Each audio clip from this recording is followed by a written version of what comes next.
And one.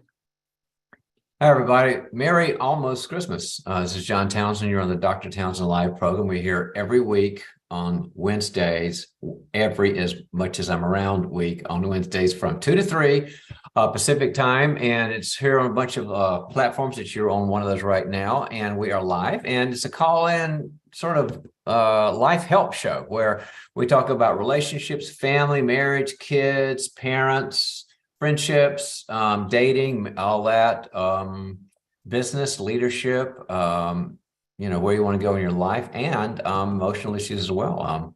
Anything from depression to anxiety to trauma to stress. And there's a lot of that these days, especially during the holidays. And we try to give you some kind of an answer that makes sense, that sort of goes beyond the stop doing that, to a little deeper issue, because I think most issues are a bit deeper. And and by that, I also mean, probably if you've been on this show for any time or just in life, you found out that stop doing that probably didn't work. Therefore, you're on this program because I'll never do that again. Okay, then I did. I'll never feel that again. Oh, gosh, I felt that. I'll never allow that person again. Oh, gosh, I allowed that person. Maybe it's not just to stop that. So that's where we go to their deeper roots for these kind of matters. And we try to give it something practical too, some step that kind of gets the movement going. A lot of what I study is neuroscience when I'm writing or doing the program and that sort of thing. And the brain loves action. The brain doesn't want to just sit there and think about a thing. And we got to think, we got to have insight, but also we got to really kind of metabolize things, get them moving, catalyze things with action. So I try to give an action step that's helpful and gets things moving along. So our great producer, Stacy, who holds all this together, is here, and she'll give you some housekeeping stuff that I never remember to give you. Stacy, hey. Hey there, John, and welcome everyone to the Dr. Townsend Live show this week. We are so glad that you are here. If you're listening live with us today and you know someone that could use some helpful advice from Dr. Townsend, go ahead and give them this call-in information to the show. Grab your pen and paper. The number is 1-877-853-5257. Again, 1-877-853-5257. And when you dial that number, you're going to need a meeting ID code to enter. And that meeting ID code is 876-5437-2012. Again, 876-5437-2012. So when you come on to the Dr. Townsend Live show, remember that this is a call-in show only. So go ahead and disable your camera on whichever device you're using to call in for privacy purposes. And then once we connect you with Dr. Townsend, you're going to give him your first name and where you're from. And so without further ado, let's go ahead and get started. Sounds good. Stacy, do I have time to talk about anything, or we got somebody that's waiting in the wings here, ready to go? You have a caller that is already here with you. So okay.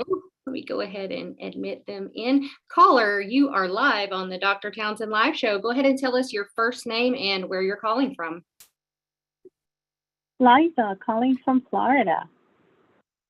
Is it Liza? Liza.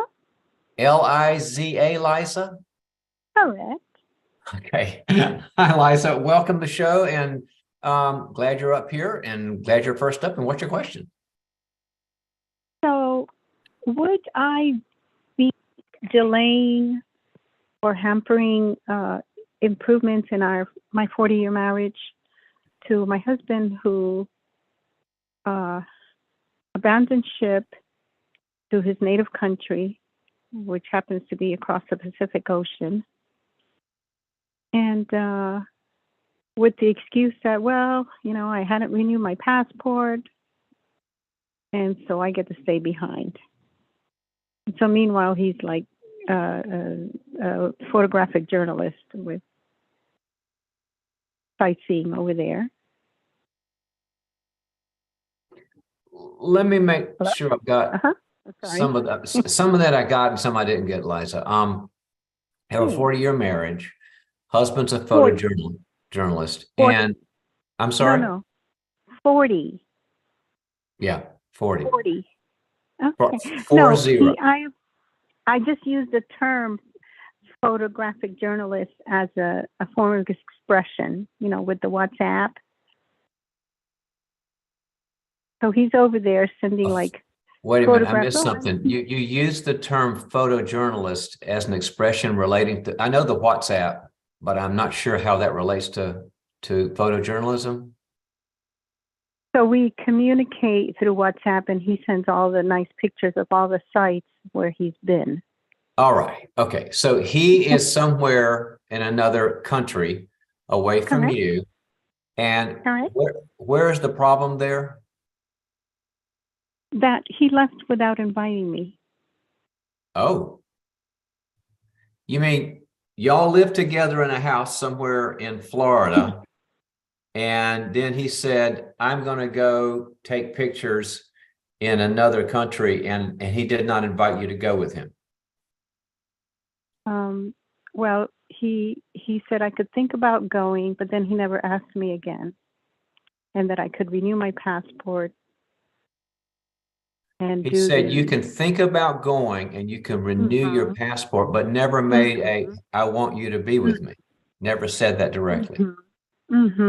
Or never said directly, you know, I'd like to live over there again in my native country. Is he now establishing a home there, or is he still visiting? I mean, he has a return date, because when you buy a ticket, you usually put a return date for April. But how long? And I might have missed this before, Liza. How long's he been there? A month and a half. Okay, and why did he say he wanted to go? To retire. Retire means live somewhere, establish residence somewhere. Yeah. Okay. Yeah, well, I'm going to help you, but I gotta get a few facts straight in my head here, if you don't mind. Yeah. So he went to his native country, said, I want to retire there, didn't invite you, yet he has a plane ticket that says he's got to come back in April, but you have no idea if he's ever going to come back or not.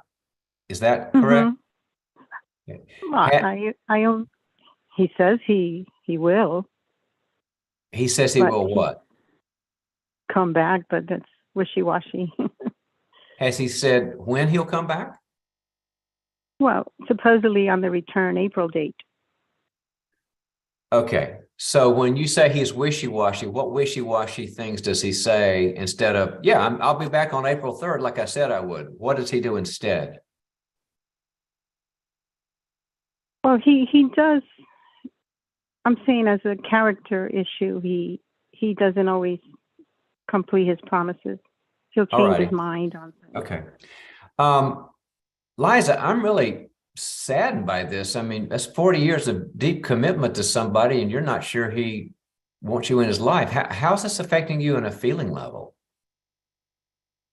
I just try to erase it. Well, underneath the erasing, which, by the way, you know, doesn't work, how do you feel? Yeah, it is sad.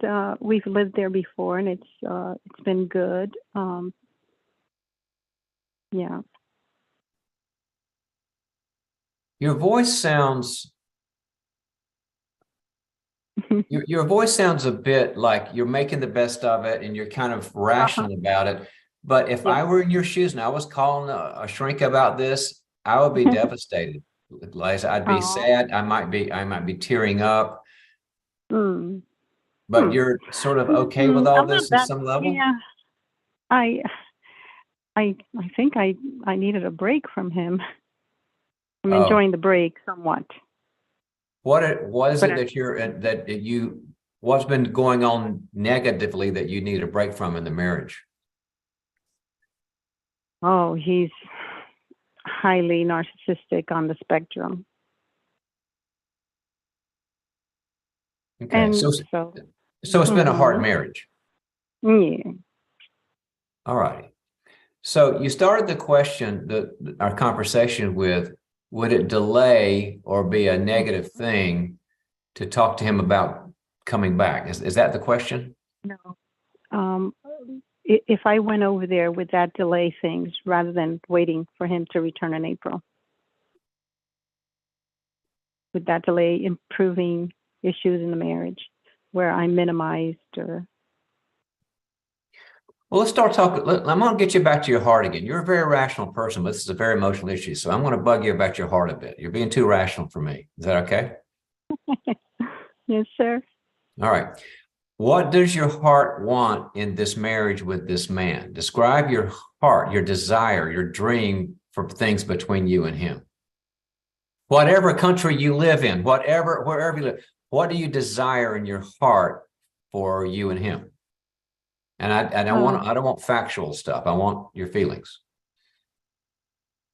Oh, you mean like I like to sing? I like him to sing with me. I like him to read with me. No, I'm not talking about behaviors like that. Let me give you a menu. Sometimes people who don't have a hard time with feelings, they need a menu of a few feelings because they go, they go into behaviors and they don't know what to do. So I'm gonna give you a few feelings.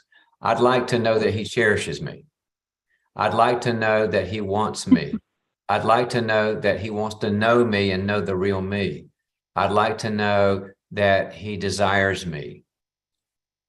Everything you said, yes. All right, because I think you're very alone in your marriage. Yeah. All right. Okay. I'm sorry to hear that. Now I think I have a better, clearer picture of it. I don't think you ought to go. And let me tell you why. He went there for a reason. If he's highly narcissistic, who knows, because it's all about him, who knows. But with you going out there to, follow him there, you're going somewhere where he didn't invite you to go for some reason. And so there's a very high risk, especially if he has narcissistic tendencies, to feel like, hey, I asked you to do this. I didn't ask you to do this. And you came over. There you go again. Lisa's just, not doing what I'm asking. And then you're going to have this kick, this trigger, sort of a pushback from him, like, gosh, you're invading my space. Secondly, you're coming to an environment where you don't know that country, you don't know it, and you'll be dependent on him to kind of make yourself feel comfortable, and he doesn't want to do that. I would say, I would probably do something else, Liza. Have you ever read the book Boundaries? Yes, I have it. Okay. You know how we talk about, setting a limit with somebody? I would probably say, I miss you and our relationship is not doing that well. And I want it to be better. And I need to know when you're going to be back because I want us to get together and have really good, sound marital counseling and learn how to love each other again. I would say that. Yeah. So, maybe if we do have some counseling, we can return to the country together. Sure. Once you guys are a unit again and there's love and there's cherishing and desiring and sacrifice, absolutely. But now let me give you stage 2. Suppose he goes, I'm a wishy-washy guy. I don't know. I may be back. I may be not. And all this. I'd probably have to say, this isn't working. So I may need to take some steps in our marriage about the fact that we don't have a marriage. We may have to go into legal separation until you're ready to commit to the marriage. Don't go that step yet.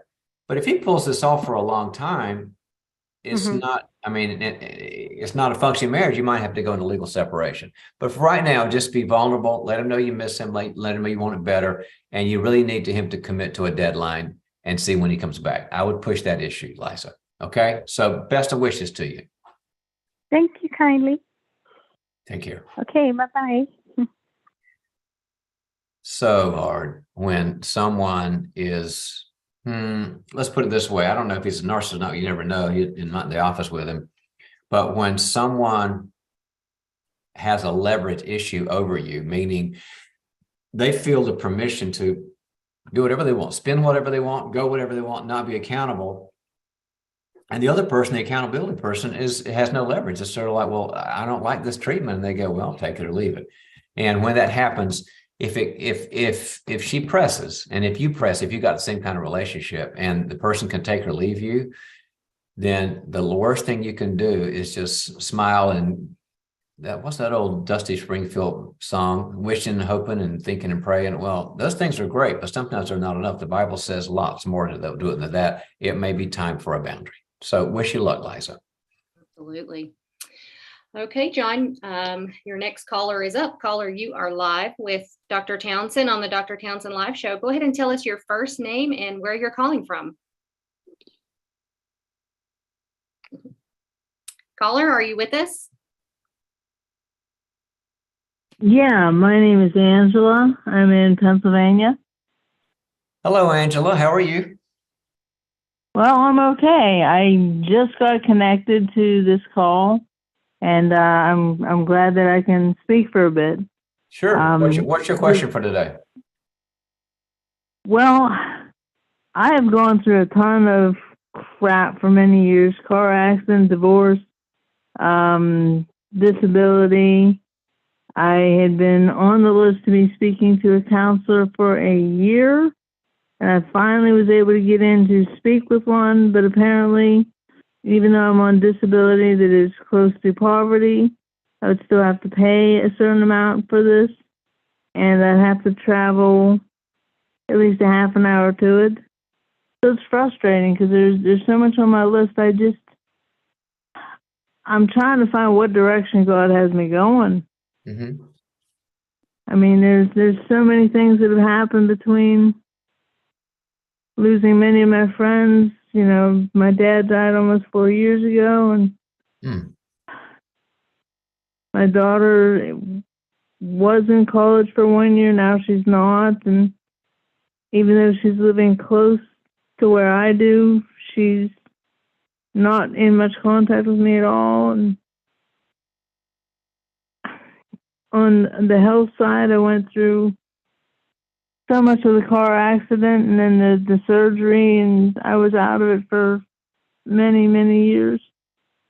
And they did some surgeries based on a plate in my head. I was sleeping 20 hours a day and in a wheelchair with no memory for over 2 years of my life until I did have surgery that replaced that piece in my head. But since then, I'm able to walk with a walker. At home, I can be using a cane or without holding on if I'm just by myself in flat area. But I just really don't know what purpose I'm here for. I mean, Yeah. I've tried actually at least working part-time, and that hasn't worked. I did 2 weeks with one company, and they said, we just don't think this is going to work. And so Angela, emotionally and financially, this is a challenge. I am so sorry to hear that. It feels overwhelming, and it feels lonely, and those are not good feelings to have. I am sorry for how this is.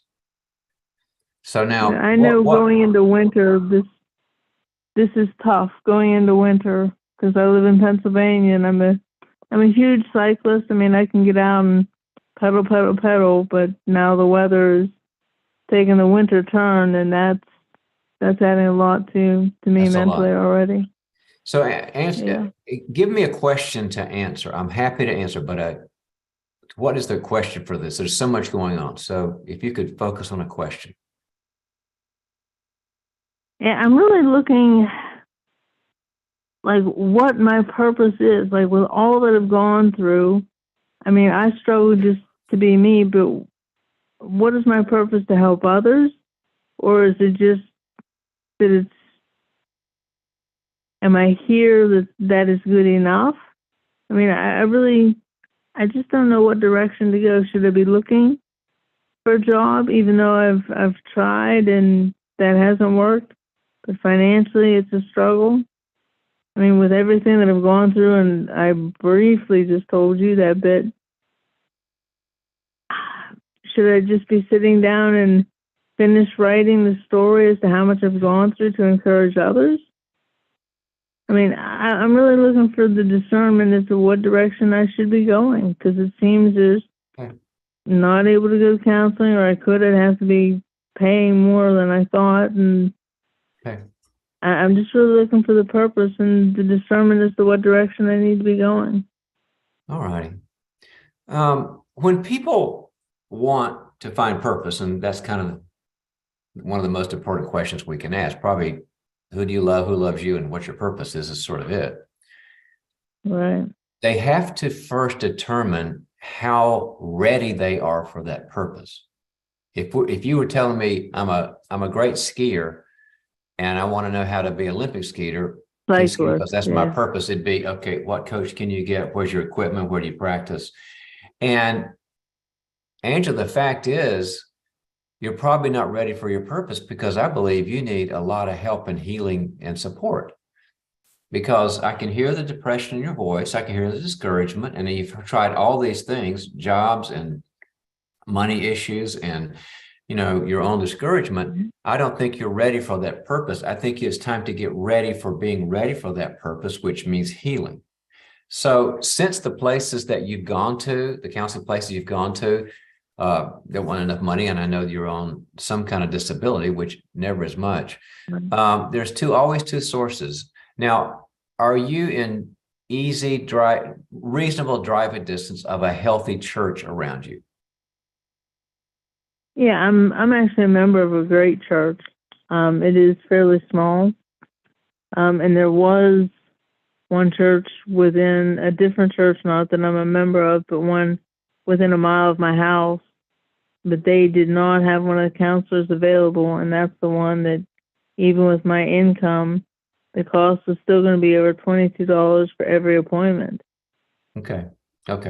And however it works, people who are in your situation, it is a hard situation. It is hard. I totally validate how hard it is. They either go to get the healing they need to find their purpose by finding a church where there is some kind of healing. They might call it discipleship or pastoral counseling or small groups or whatever. And Angela, I would drive a long ways to do that, because that's your lifeline. The second one is community sources. And I don't want to go into if you're in a small town or a large town or metropolitan or urban, that we don't have time to go into that. But there are good community services out there that you can check out online or whatever, where they have, what I would consider well-trained people too. So Angela, I want you to, as much as you can, avail yourself of those two sources and just tell them, I need to not be depressed, and I need to get some coaching on how I should either feel good enough to write or feel good enough to work, maybe get some helping in finding out why I'm not keeping my jobs. Go to the professionals in one or both those two communities, either the city community or the church community, both. Get the help first, and we'll worry about the book and the job and all that later. And I'll say a little prayer for you, Angela. Thank you for calling. Okay. Angela is one of many people who, in these days, we have a lot of people in this situation. She is without. And so say a prayer for her, because healing takes time. It takes money. You have to go for sources when you don't have it, but the healing is there.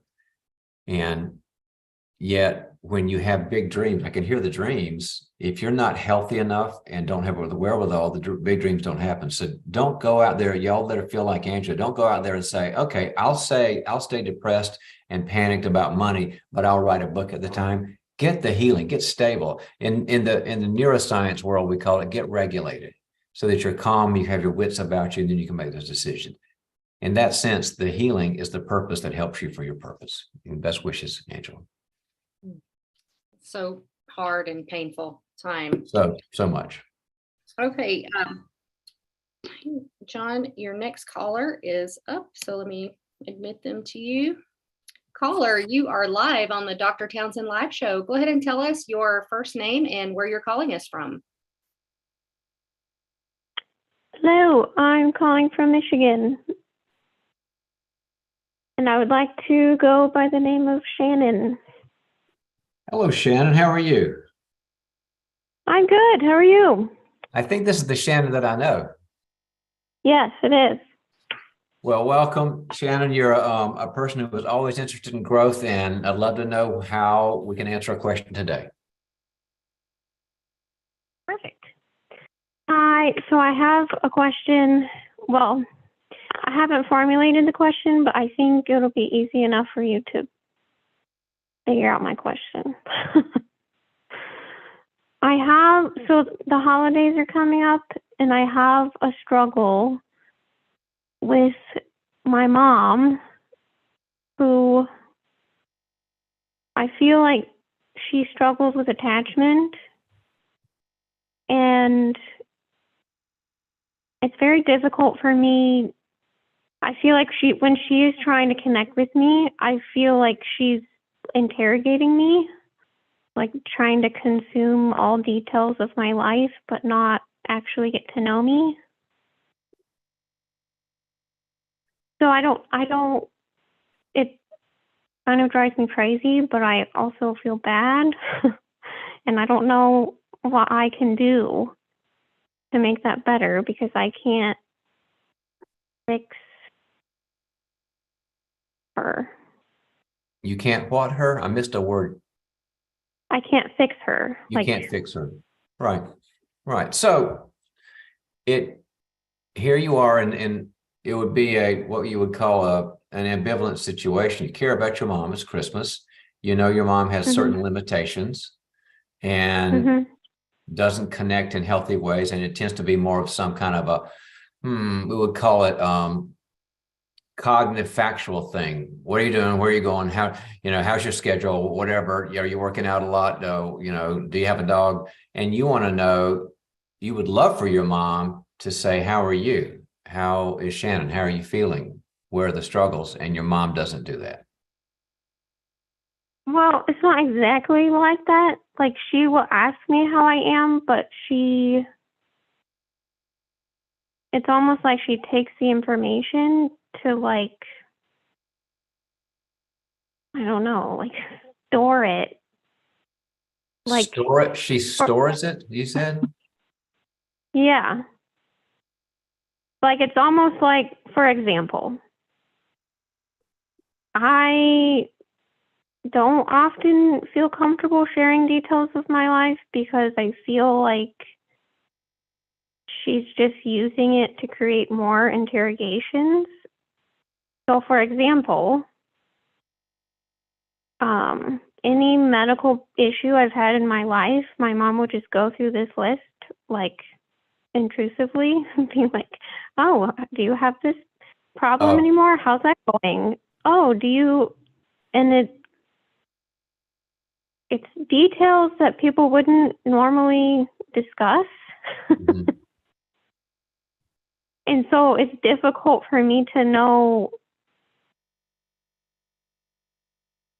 like, I feel like I don't want to share anything, but I know that's not exactly right, but I don't really know what the best path is. Yeah, you want something mutual and back and forth, and she takes it, and then she goes into a litany of things that you don't want to go there. And then, so should I not open up at all? Then I won't give her the data that she can use to treat me like a patient, or what? So, no, I get it. It's frustrating, and it feels like, if I were you, I'd feel angry, but I'd also feel lonely. Like, I'm mad, but I still want her in some way. Yeah. Let's do a role play with her. Let's see what we can do. You okay with that? I'm okay with that. All right, you're her, and I'm going to bring this up. All righty. So what do you call her? Mom or Betty or? I call her Mom. Mom. Okay. Hey, Mom. Hi. Hi. How's my little Shannon? I am doing really well and looking forward to the holidays, and we're going to hopefully have a good time. I wanted to talk to you about something to sort of make the holidays better, if you're open to something like that. Yeah, I would love to hear what you have to say. Well, thank you. Yeah, it's just kind of, I'm always into self-improvement and making things better. And I had an idea is, when we get together, and by the way, if I, Shannon, ever do anything that alienates you or bothers you, irritates you, I hope you feel free to say, hey, don't do that. I mean, I'm really open to feedback. Do you feel free to do that if I ever do something that sort of doesn't sit right with you, Mom?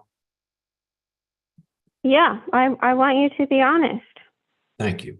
I do appreciate that.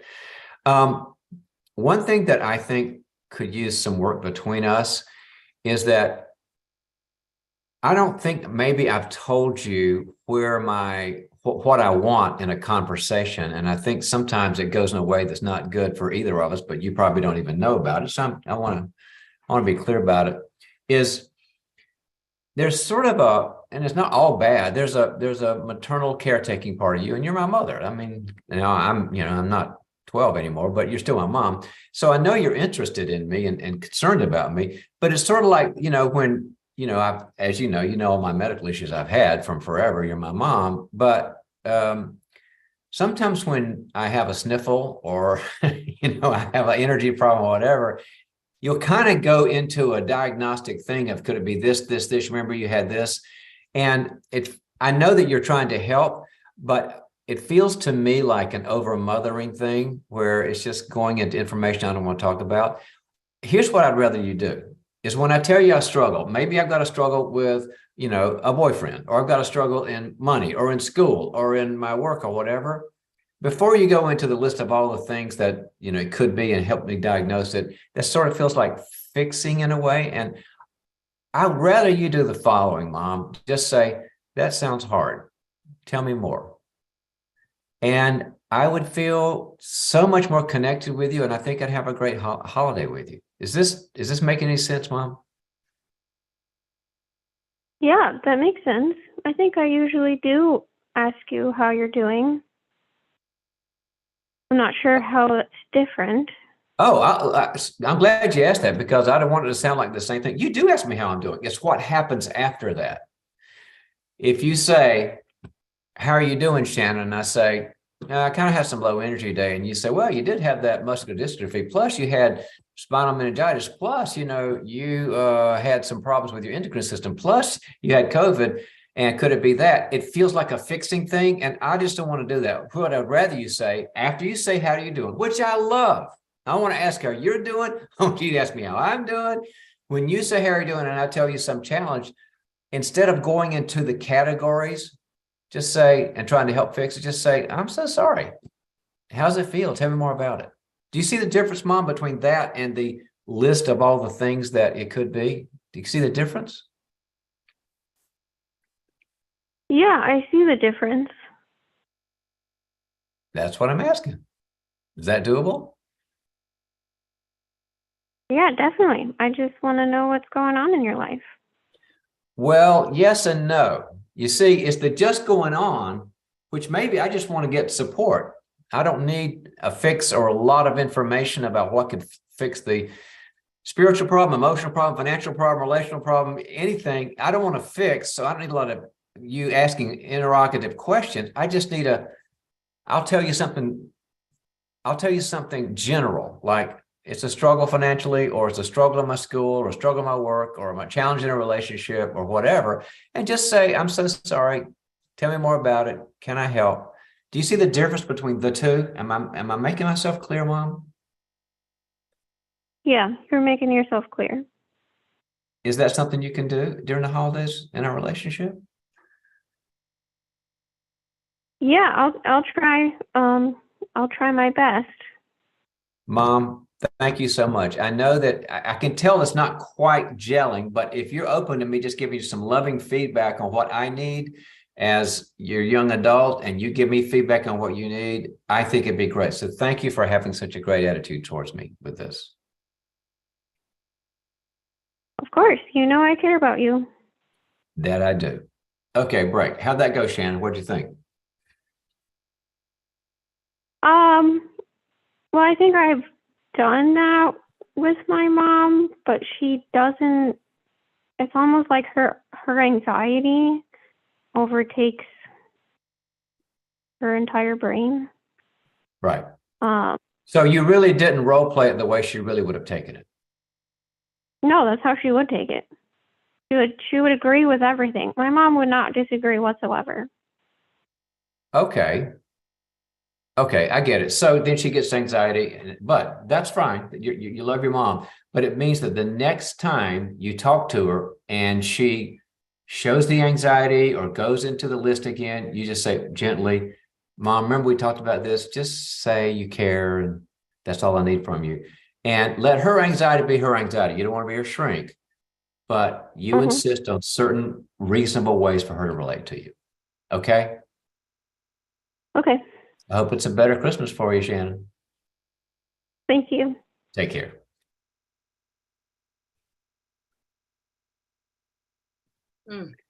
Tough stuff. Everybody's got tough stuff today, right?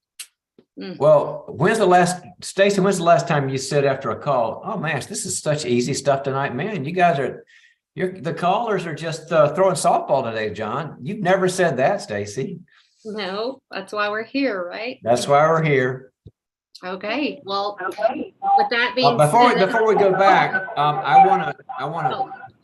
Okay, hang on. The next caller is live. Caller, if you can mute yourself for just a few seconds, and then we'll have you unmute. Thanks. There we go. Sorry, I had a thing that I want to talk about this too for a second. We can get you back on. Anyway, as Stacy said, we get tough calls, but there's a place you can go if you feel it's time to get your opportunity to handle tough things, to be a great counselor, a great leader, organizational leader, owning your own business or working in one, or having your own ministry or church, or you want to be a great executive coach or consultant. That's what the Townsend Institute's about. That's what we do. And we are a fully accredited graduate program, all online, where our great faculty of about 60 people now, we train people to do this. We're located at Concordia University, Irvine, California, but we're all over the world because we're online. And we have information sessions to tell you about what it would take, how long it would take. We try to make it perfect for working people, highly relational. Our professors and our process group, people who are your cohorts, your family, your other students, highly relational, and people are getting great jobs now. Talk about opportunity. I'm hearing wonderful, sort of like very moving stories about people who are finding the right fit for them. So the information session where I come on and also our top faculty come on and we answer your questions about everything from money to, is this the right course? Can I get licensed? We do that every few weeks, and Stacy will put down the date for that. But we'd be excited to have you with us. Our next matriculation to join our student body is in February, where you'll be for 4 days. You'll be on the campus of Concordia University, Irvine, California. You'll meet me and all the staff and all of our great speakers. We got Patrick Lencioni, the #1 leader in organizational health. We've got Dr. Michael Lyles, who's a great Christian psychiatrist from Atlanta. They're coming in, and you'll meet your people, and it's a lot. We have hundreds and hundreds of people there. So check it out if you want that opportunity. Okay, so we got somebody now, Stacy, who That's correct. Caller, if you are still with us, go ahead and unmute your call. You are live with Dr. Townsend, and we'd like to know your first name and where you're calling from. So you can hit like the little microphone button with the red line. If you just hit that, it will unmute you. Caller ending in 419, if you can hear us. And maybe not. They may have to give you a call back, John. But in that case, there is another question for you. We will ask them to just give us a shout back. Okay. So your next question comes from Amy or AIM over on your Facebook page. And she wants to know, Dr. Townsend, how do you hold boundaries in a marriage when the person doesn't respond for months? My husband has decided to sleep in another room to work on himself. He says I am a great wife, but then he throws himself into his job completely. Are we separated? Should I still cook his dinners and wait for him to get healed? I feel like I'm living by myself. He says he doesn't know if he can make me happy, but that my boundaries are healthy and absolutely reasonable. I told him that I'm already happy because I have a relationship with God. I just want you to treat me like your wife and not an afterthought. I am not finding answers, but I'm waiting for God's answer. during this time. I'm sorry to hear that, Amy. It sounds lonely and confusing. Like you're in this relationship under the same roof, but living these two parallel lives. That's so lonely because you're within the context of connection, but it's not there, and also confusing because he's not giving you clear messages. Let me just tell you what I would like to suggest. I would tell him that Aim, your wife, I told you I was happy, but I'm not happy. I'm challenging you a bit, Amy, because I don't think you're happy. I know that you have God. I have God too, and it's great, but I'm not always happy. And I don't know anybody in the Bible that's happy all the time. Read Jeremiah, the weeping prophet, for example. We wouldn't tell him, hey, why aren't you happy, right? Because sometimes things are tough. And I think he needs to hear from you that you miss him. And so instead of how happy you are with God, I would say, I miss you terribly, and I miss what I'd like for us to have, and I'm sad and I'm lonely. And certainly I have God, but I miss my husband.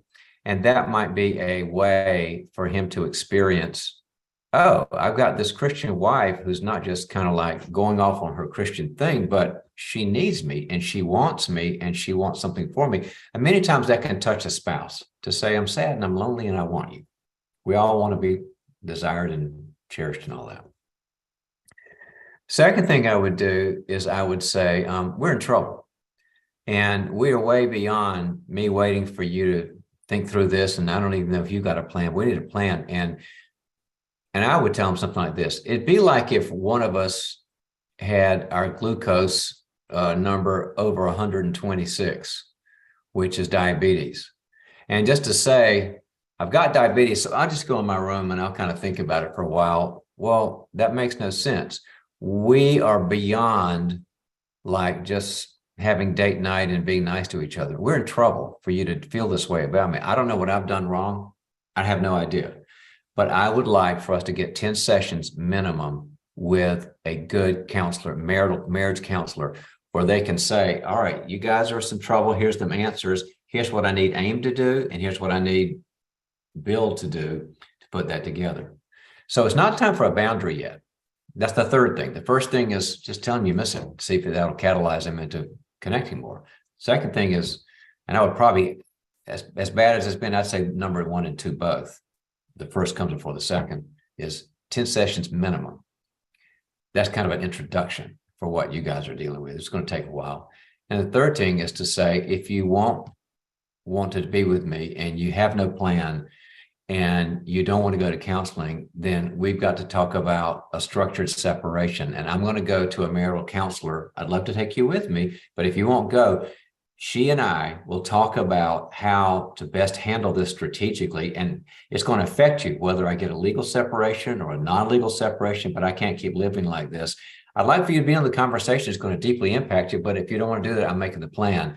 Many times a spouse that's kind of in the passive position will go, you're doing things that are going to affect me. I'll show up there. And there are those, a small percentage, but they exist, who would say, do what you want, and then you do it. That's where you go. Read Boundaries in Marriage. That is a good suggestion for that. Okay. Good luck, Amy. I hear somebody with a baby in the background. Hey, person with baby. Hi there, caller. You are Hi, live can you hear on me? Yeah, we can hear you just fine. You're live on the Dr. Townsend. Awesome. Sorry. Nope, no worries. Go ahead and tell us your first name and where you're calling from. My name is Ann. I'm calling from California. And my question has to do with, I guess, my boundary and behaviors in a marriage. So I've been married for over 20 years, and I'm just now starting to realize, after reading all of your books and watching podcasts and just really digging deep the last few years, that my husband is very emotionally controlling, belittling, shaming. He yells at me. He has an anger issue. He has an alcohol issue. I go to therapy, but he has refused. And lately, I have been sharing a few things with a trusted friend who actually has a degree in psychology and ministry, and she's been providing me with some healthy boundary options and some scripture. And he has recently told me that it is not acceptable to share anything that goes on in my household, and that it's triangulation. I'm manipulating him by sharing it with one specific friend. And the only thing she's giving me is literally Bible verses and your videos and support. Mhm. And I just feel like the marriage is so toxic and abusive, and now he is getting even angrier and like punishing me more because I have started to share what actually occurs in my house. So how do I continue, I guess? And what are your thoughts about triangulation if I'm not involving someone to relay information to him, but I'm just trying to get advice and support from a trusted person? Yeah, the difference, and some people don't know what the word triangulation means, so I'll just explain this for our audience. And triangulation is when you avoid a confrontation to fix something with person A feels bad in the relationship with person B. And so instead of going back to person A and saying, I want to work this out, they go to person C and gossip about it and say, can you believe what they did? And the Bible says something very differently. It says in Matthew 18, if your brother sins against you, go to him, go back to A and say, no, sorry, go back to B and say, I forget the A's or B's, but go back to the person and say, this hurt my feelings or whatever. And if they repent, you've won your brother. And if they have not, then you bring 2 or 3 people, then you bring a whole bunch of people and you escalate. And that's where all the boundaries come from. That's what triangulation's about. And there's a bad thing. Your husband's using a word that's about a bad thing, but I think he's using it incorrectly in your case. Because the other one is a thing called confession. And confessions when we go to each other and we talk about life and we get support. And if you were around people saying, hey, I've never talked to him about these things, and I'm going to tell you, a good third person would say, well, talk to him first. You can't go to me. That's not the way it works. Talk to him first. And then if he blows you off, if he's angry, if he gaslights you, come back to me. And then you say, okay, I did it. He yelled and screamed. He denied everything. Then you come back to the other person and say, I need help.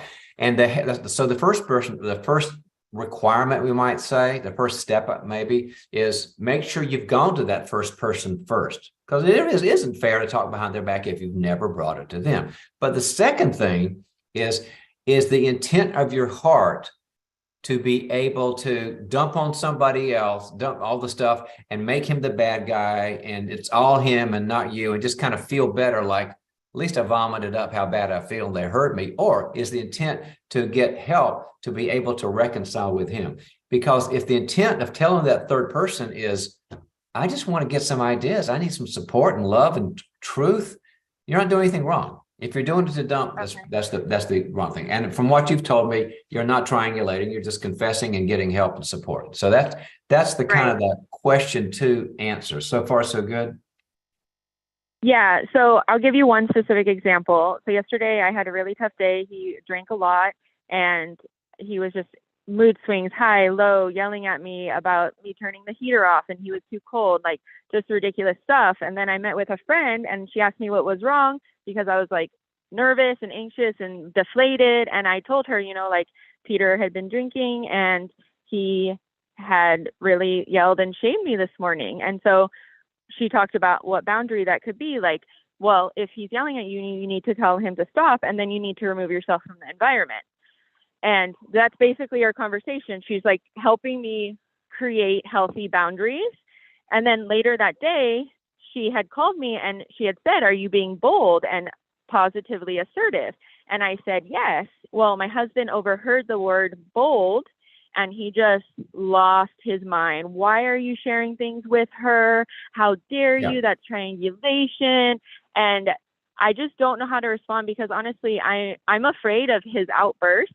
And I feel he makes me feel like I'm doing something wrong, which I know is on me to be able to control that, like that feeling, but honestly, I'm just scared. Well, you're being gaslit too. Are you familiar with the term? Yes. Okay. When somebody tries to make you question your own reality for purposes of controlling, that's what he's doing. So there's 2 answers to this. And one is the answer, if he's ever rational, is to say, by the way, I hope you have people to talk to about me.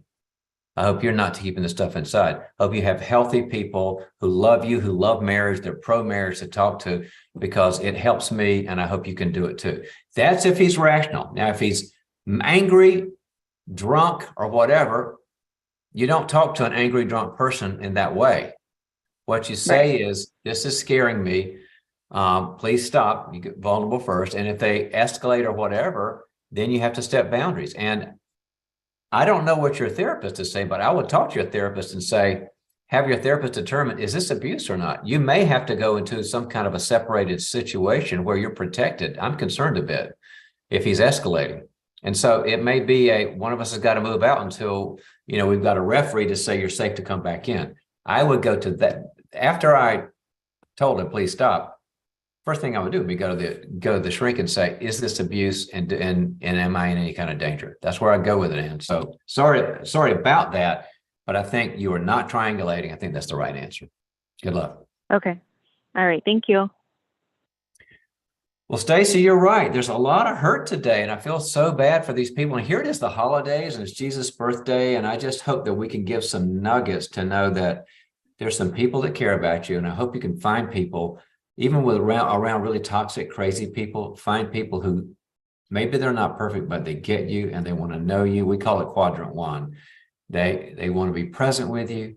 They want to support you. They want to validate your experience. They want to tune into you. They want to comfort you. That's really what you need, as well as some good boundaries during the holiday.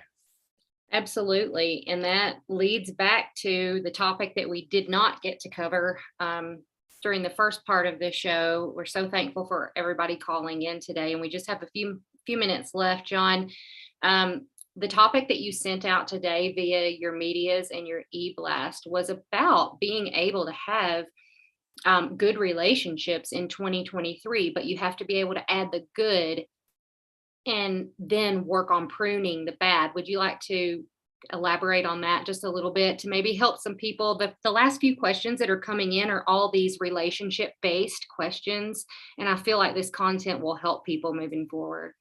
Absolutely. At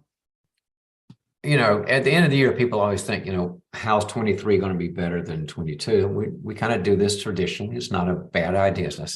I consider it a milestone, and milestones are when you stop what you're doing, kind of pull back and say, I need to make some changes. And one thing, I guess, in my world is people will say, I want to prune back, toxic relationships, controlling relationships, abusive relationships, gaslighting relationships, narcissistic relationships. Who wouldn't, right? And here's my, what's the word I want to use? Here's my tweak to that. Yes, we need to prune back people until if and when they ever changed. And our first thing is to, I'm going to call them up. I'm going to read the riot act when I'm out of here. And a lot of times we forget that whatever caused us to make ourselves in a dependent or vulnerable position to that person has not changed internally. So we're very liable to say, stop that, or I'm setting the boundary, I'm leaving, or whatever. And then if it's loneliness, or if it's guilt, or if it's feeling like they did, we were unfair to them or whatever, or we just need them, we move back. Loneliness, guilt, dependency, all kinds of things cause us to go back. The Bible talks about it in the book of Proverbs. It says sometimes the dog returns to the vomit. Now, I know it's a little bit graphic for Christmas dinner, but it's just true. We return back to the old ways if we're not different internally. So that's why Stacy mentioned, well, John, you said something has to happen first. And the first is you've got to get the right people in your head and in your mind and in your soul before you can begin pruning back the crazy people, the toxic people, the narcissistic people, because you don't have the wherewithal within. There's another great passage in the Bible. It's a story that it's a parable that Jesus said, where he said, you can take a demon out of a house, toss them out. And then if you don't fix the house up right, 7 more are going to come back in. And it's a wonderful metaphor for nature abhors a vacuum. And if you're pruning and pruning and pruning, the same you that allow that person into your cellar where they shouldn't have been is going to invite him back. But you've got to fill up that place with light and people that care about you, and they're growth oriented and they're positive. They don't need to be perfect people, but just good heart. You know what I would say? If you don't know who to pick, go to the Beatitudes, Matthew 5. Blessed are those who are poor in spirit. Blessed are those who search for right. Poor in spirit, they're humble people. They're not narcissistic. Blessed are those who seek for righteous. They want to be a right person. They're dedicated to having the right kind of life. On and on and on.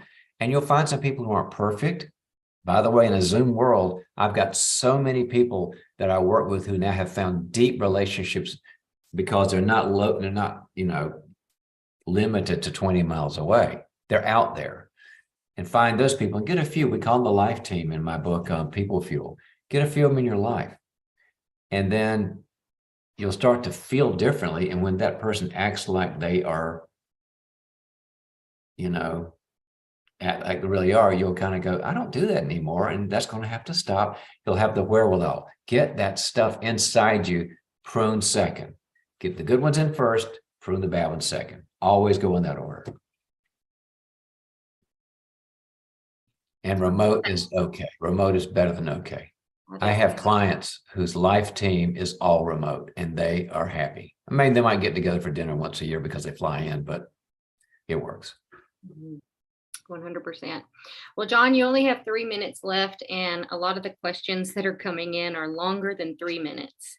So, well, why don't you give me a question and I'll give them a, like speed dating, when you say, hi, what's your sign, and okay. All right. I'll do a speed dating answer. I got a great one for you. So we'll right. see how this goes. Okay. This one is from Julie, and she is from South Carolina. And she says, I was listening to the show last week, and I heard the woman who was talking about the family coming in for the holidays and how she was pleading with her husband due to numerous reasons why it was just not going to work. Oh, he hadn't done the leaving and cleaving with his mommy, I think. Right. She said, my situation was very much the same. I cannot call in today because the family has already arrived. There are 18 of them, and we have a very full house and a very full schedule. I had the boundaries talk with my husband before they arrived, but the belittling and the emotional abuse that I suffer from his family has already begun. What can I do to get myself personally through the next 4 days with them? Call your loving friends and say, can I spend some time with you guys? And friend one, can I spend like 3 hours with you on day one? And then friend two, 3 hours with you on day two, day three, day four. You need a break. You can't just set boundaries when you got a gang around you if they're doing those kind of things. So you just tell your husband, I'll be gone from 12 to 4 on day one, and with this friend, and you just take care of things, and you guys wash the dishes, I'll be back. And if they get meaner, then you make it 8 hours. And if they get meaner, you say, I'm spending 24 hours with Sally. Get out. Come back when you're safe. And if they don't change, go out again. These people are, I don't know if all 18 are grown-ups or not, probably some kids and all that sort of thing, but some people need to be trained that there are consequences for being mean. And the consequences is you lose a nice person in your life. That's what I would do. Good luck with that. Absolutely. Okay. Well, thank you everyone for calling in today. And as you know, we will be back live with you next Wednesday. So Christmas is Sunday. So I hope you have a good Christmas. I hope that we can all take a big breath and be so thankful that Jesus came and bore all this stuff for us so that we could have a better life. And we are thankful to him and thankful for you too. So have a good Christmas.